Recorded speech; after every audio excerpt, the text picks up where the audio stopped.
Hey everyone, welcome to the new video, and today we will talk about the geometric distribution. Geometric distribution, इससे पहले हमने बात करी थी हाइपर ज्योमेट्रिक डिस्ट्रीब्यूशन की। तो इन दोनों में एक हल्का सा डिफरेंस है, ये दोनों अलग अलग चीज़ें हैं, सेम नहीं है। हाइपर ज्योमेट्रिक अलग है, ज्योमेट्रिक अलग है।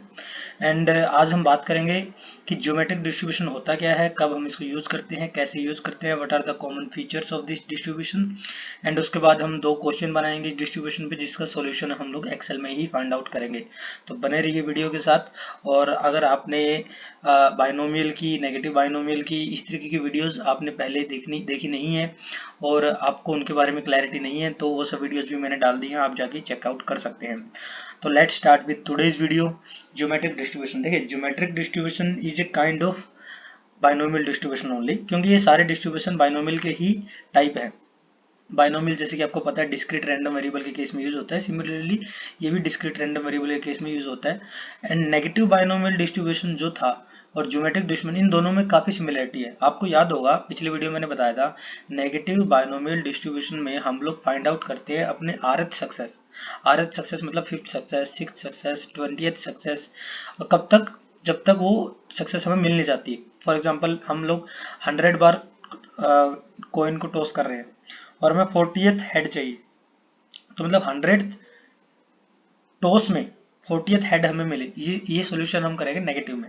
लेकिन ज्योमेट्रिक में हम लोग ऐसा नहीं करते। ज्योमेट्रिक में बाकी सब चीजें सेम रहती है, बस फर्क इतना पड़ जाता है कि the experiment continues until first success is observed. ये लाइन आप ध्यान से पढ़िए, the experiment continues until first success is observed, कि जब तक हमें एक्सपेरिमेंट करना, जब तक हमें पहला सक्सेस नहीं मिल जाता। बाकी जो ऊपर की चार प्रॉपर्टीज है वो सेम है नेगेटिव बाइनोमियल जैसी, कि इवेंट इंडिपेंडेंट होने चाहिए, प्रोबेबिलिटी हमेशा सेम रहनी चाहिए, नंबर ऑफ इवेंट्स फाइनाइट होने चाहिए और पॉसिबल आउटकम्स ओनली 2 होने चाहिए। ठीक है, तो let's directly jump to the question.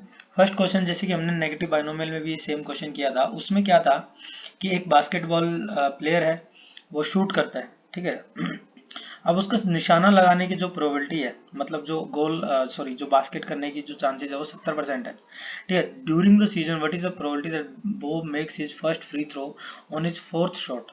मतलब कि वो 4 बार बॉल को ऊपर फेंके और चौथे बार में जाके उसका पहला बॉल बास्केट हो जाए, मतलब उसका निशाने पे लग जाए।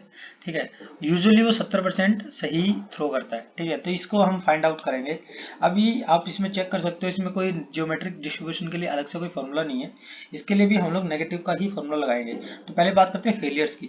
तो अगर 4 थ्रो में ही is getting 1 throw correct, so the number of failures are 4 minus 1, तो 4 minus 1 is equal to 3. Number of success is always be, number of success will always be equal to 1 in case of geometric distribution. In case of negative binomial distribution it can vary. ठीक है, what is the probability of one success of one throw? That is 70%, that means 0.7. So let's try using the formula of negative binomial distribution.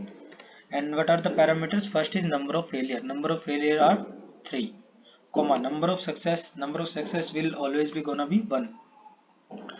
And what is the probability? Probability is 0.7. Cumulative हम लोग इस case में करेंगे false, because we are calculating a point estimation. So यहाँ से आप check कर सकते हो कि 0.0189, दिस इज द प्रोबेबिलिटी। बहुत कम है, क्योंकि वो 70% तो यूजुअली थ्रो कर ही देता है। 4 में से एक थ्रो करने की, एक करेक्ट थ्रो करने की इसकी प्रोबेबिलिटी बहुत कम होगी। And this is the answer. This is all about geometric distribution. Geometric distribution में जब तक हम एक्सपेरिमेंट को रन करते हैं, जब तक हमें फर्स्ट सक्सेस नहीं मिल जाता है। कुछ ज़्यादा लंबा चौड़ा इसमें कुछ और है नहीं, नेगेटिव बाइनोमियल जैसा ही है। सेकंड, एक जल्दी से एक क्वेश्चन और कर लेते हैं कि what is the probability of customer purchasing first item from a shop when 10 customers have arrived. The moment you are seeing first item purchasing का हमें निकालना है, तो आप समझ जाइए यहाँ पे जियोमेट्रिक डिस्ट्रीब्यूशन का यूज हो रहा है। ठीक है, जियोमेट्रिक डिस्ट्रीब्यूशन क्या होता है? अब 10 कस्टमर में से पहला जो परचेज है वो 10th कस्टमर करेगा, मतलब उससे पहले 9 कस्टमर परचेज नहीं करेंगे। फर्स्ट सक्सेस अपने को 10th बारी में जाकर मिलेगा, उसके क्या चांसेस है? सिमिलरली इसके एफ कितने हो जाएंगे? 9। इसके सक्सेस कितने मिल जाएंगे? सक्सेस 1 हो गया, और 0.5 इसका प्रोबेबिलिटी होगा, क्योंकि कस्टमर का यूजुअली जो परचेजिंग का जो प्रोबेबिलिटी है वो 50% है, वो जो क्वेश्चन अपने को दिया हुआ है। सिमिलरली यहाँ पे हम लोग नेगेटिव बाइनोमियल का फॉर्मूला यूज करेंगे। ठीक है, अब इसमें हम डायरेक्ट वैल्यूज भी एंटर कर सकते हैं। जैसे 9 कर दिया फेलियर, 1 सक्सेस हो गया, 0.05 ये हो गया हमारा प्रोबेबिलिटी, और जो क्यूमुलेटिव होगा वो होगा फॉल्स। और यहाँ पे हमारा ये आंसर आ गया है। देखिए इतना ये जो आंसर, आप ऐसा मत सोचिए कि बहुत ज़्यादा आंसर आया है।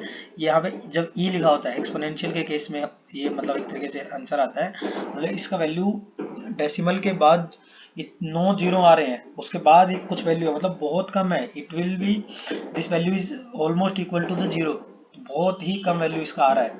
ठीक है, तो ये इस तरीके से इस क्वेश्चन को सोल्व करते हैं। ज्योमेट्रिक डिस्ट्रीब्यूशन क्या होता है ये मैंने आपको बता दिया है, कुछ ज़्यादा फर्क नहीं है नेगेटिव बाइनोमियल और ज्योमेट्रिक में। और इस तरीके से हम इनके क्वेश्चन को सोल्व करते हैं यूजिंग द एक्सेल। तो आपको अगर ये वीडियो अच्छा लगा हो तो आप चैनल को सब्सक्राइब जरूर कीजिएगा, और अगर आपको कोई डाउट हो तो आप कमेंट बॉक्स में आप मुझे टाइप कर सकते हैं, मैं आपको रिप्लाई जरूर करूंगा। Thank you for watching this video, मिलते हैं अगले वीडियो में।